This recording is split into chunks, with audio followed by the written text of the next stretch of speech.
Hello everyone and welcome back to Just Finish Coding. This is part 2 of our 2-player tic-tac-toe game which we're making on Scratch 3. So without further ado, let's get right into it. Just finished coding. Now I have to interject here that if you've not watched part 1, please watch it before you come here because as you can see, I'm picking up from where I left off. And for this video to make sense, you need to watch the previous one. I will leave a card for you right here. Please watch the video and then come right back. If you're still here, I'm going to assume that you've watched part 1, in which case let's continue with our code. So I'm going to go into the square sprite, which is called number 1. And from events, I'm going to grab a when I receive init. And basically, if you remember from the last video, when we started the when green flag is clicked, we first broadcasted init and then we broadcasted start game. So when we receive init, I'm going to initialize all the necessary variables that I need for this particular square. So all of these are going to be for the sprite only. And you can start that with an x, then a y. And you also need 2 more variables apart from this. So one of them is called square number, and this 2 is going to be for the sprite only. And the last variable is called inside. You can set it for the sprite only and then click OK. So now you can uncheck all of these boxes that show the variable and you can start setting up each of these one by one. So first, let's set square number to 1. And I explained this in the last video. So this square is going to be the one where you can see my mouse hovering on. And this is going to be number 1. This is going to be number 2. This is going to be number 3 and so on with the numbering system. So this is square 1 and our x and y coordinates are going to start from the left. So x is going to be 1 in this case and y is also going to be 1. So it's going to be, a coordinate from the top left. And after this, we'll set inside to be just a space. Now you may not entirely be sure what inside is, and inside is simply what the square is containing. So for example, if you look at this board here where O is 1, the square 1, 1, which is this one here, is containing an O. So its inside would be O. Similarly, this square right here, which is square number 6, and in terms of coordinates, it's x2, y3. This particular square is containing a space. Similarly, this square, which is 3, 3 or square 9 or square number 9, is containing an x, and as a result, the inside variable would be set to x. So we can also show this particular square because when the game starts, we need to make sure that the square isn't hidden, and we can also switch the costume to be V. V stands for vacant, and in case the costume is V, then it means that the square is vacant and basically it has nothing in it, just like the sprite image which you can see right here. So next we can get into the start game. So let's say when I receive start game, and here all we have to do is say go to some particular location. So grab a go to X, go to Y, and what you need to do is first go to operators, grab a plus, and then grab a multiplied by like this and put it within the second one.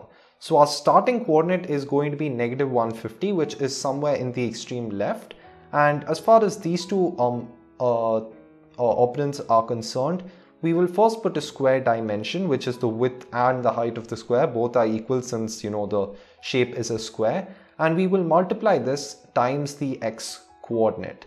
Now similarly, we'll do something similar on the y-axis, but instead of a plus, we will be putting in a minus. So grab a multiplied by, but this time it's going to be like this. So you can go to variables once again, or you can grab a y, put it first, and then you can put the square dimension once again. Now y coordinate is going to be 150, which is about the top of the screen. And as a result, you can see we are starting in the top left. Now I'm going to do one more thing before I get into the preview, and that is to make sure that when we receive hide all, which we broadcasted here, so you can see, we broadcasted hide all. At that point in time, I'm going to hide my sprite. So just say when I receive hide all, and now go to looks and grab this block which says hide. Just throw that in and you should be good to go. Before the preview, obviously I need to make sure the thumbnail is hidden, so I will just click hide. And you can hide the turn display if you want. I'm just going to keep it shown. It really doesn't matter as of now. I'll only be fixing that in the next video. So I mean, let's start. So as you can see, there's nothing really happening, but the square has come on a pretty neat spot. So now what we can do is get back to the square, and we can do a couple of when we receive clicks. Okay, so when the sprite is clicked, based on the turn, we want to make sure that it switches to some particular color, not color, but some particular costume. So let's grab from events when sprite is clicked like this. And when the sprite is clicked, the first thing we need to check is this game over variable, the game on variable. So you can grab an if else, no, just an if then. So you just have an if game on is equal to yes. So if game on is equal to yes, in this case, we will once again check if the inside variable is set to vacant. So if inside is not vacant, and by vacant I just meant space, okay, so just say if inside is equal to space. If inside is not space, then it means there's already something occupying that square and the player can't enter in, so we don't even have to bother about that circumstance. And if inside is space, and we also know that the turn is something. Now the turn could be anything, so the turn could be X or the turn could be O, and for that reason we have an if else. So let us say if turn is equal to X first. Let's deal with that case. In this case, I will set inside to be X, and remember inside is a private variable, so it's going to apply only for this particular sprite. So set inside to X, and then what we will do is we will switch the costume to not O but X. Fairly straightforward. And finally, we need to make sure that our board is updated. So what you can do is say replace item 1 of board with thing, and you can change this to replace item square number of board with an X. And that is pretty much all you need for this first if. You can duplicate this and throw that in the else and pretty much change this to the other way around. So change that to O, change this to O, and change this to O as well. Now this isn't going to be all that we need. There's going to be one more line of code which we need to add, and that is to broadcast a check winner message. Now I'm not entirely sure if I did program a check winner. I think I did. Yes, so we have a check winner here, but we never actually did anything when that message was broadcasted. Never mind, but basically when that message is broadcasted, what we're going to do is we're going to check if some player has won at that particular point, and we will be using this check winner function. So if you know the player has won, then what is going to happen is we will switch to the end screen. And yeah, we didn't really have that set up, but we will be broadcasting hide all and using this particular end game function. But you don't have to get into that.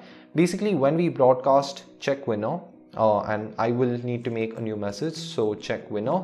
In this case, we will check if there is a winner, and if there is no winner, then we just do nothing. We can just go on to the next player's turn. So this is important you add it. And now when we press the green flag, we should see it's blank, and we can start to duplicate the square for having the rest of the squares in place, because this is pretty much all the code we need in one particular square. So let's duplicate this, and maybe you can throw it here. Duplicate. All right, let me duplicate everything first. So we have 4, 5, 6, 7, 8, and finally 9. So that's going to be the last square, and I'm going to make sure that the thumbnail and the turn display go right at the end. So let me drag and drop this. Okay, this is quite an irritating interface. I hope Scratch fixes this, but it works out. So we have all the squares like this, and what we need to do is go to each square and change their respective square numbers. So the square number for each one is going to just be the sprite name, but we also need to change the X and Y coordinates accordingly.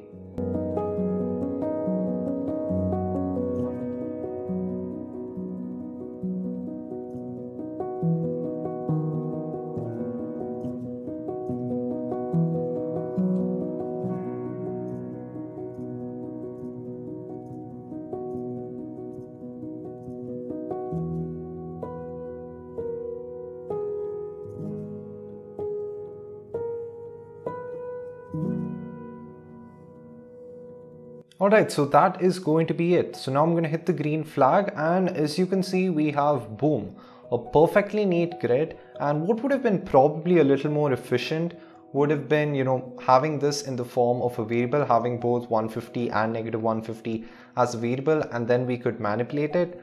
But I mean, that's really up to you. I mean, it's not really easy to move this around, because in case we move it slightly up, and that would look good while the game is being played, but we wouldn't really have place for an end screen on top. So that is really the trade-off, and I think I'm happy with this, although obviously the interface could have been better, but this thing works out. So now when we click on the squares, you can see that we have all of these letters playing, and we aren't really switching turns, and we basically need to make sure that a turn is switched whenever we broadcast check winner.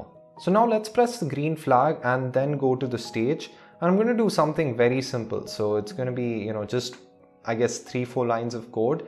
I'm going to see when I receive check winner, and I'm just going to switch the turns. This is going to be the last thing we'll do. Obviously, we need to check if someone is won, then we check if the board is full, and so on before that. But let's just do this in this video. So let's see if turn is equal to X. So if turn is equal to X, then we will set the turn variable to O. And if the turn is equal to O, which is going to be the else statement, we will set the turn to X, and that is it. So now when we press the green flag and then we try to enter in something, you can see that we have a pretty neat tic-tac-toe game already. Obviously, there are a lot of things that needs to be done. We need the check winner function to work. We need to make sure that we have, accessible end screens. We need to make sure that there are some costume changes. We need to make sure that this particular tone display works. But all of that will be fixed in the next video. And by the 4th video, I do hope that we will have a complete 2-player tic-tac-toe game. If you've enjoyed this video, please make sure you leave a like, and also don't forget to subscribe and turn on the notification bell. Thank you so much for watching, and I'll see you in the next video.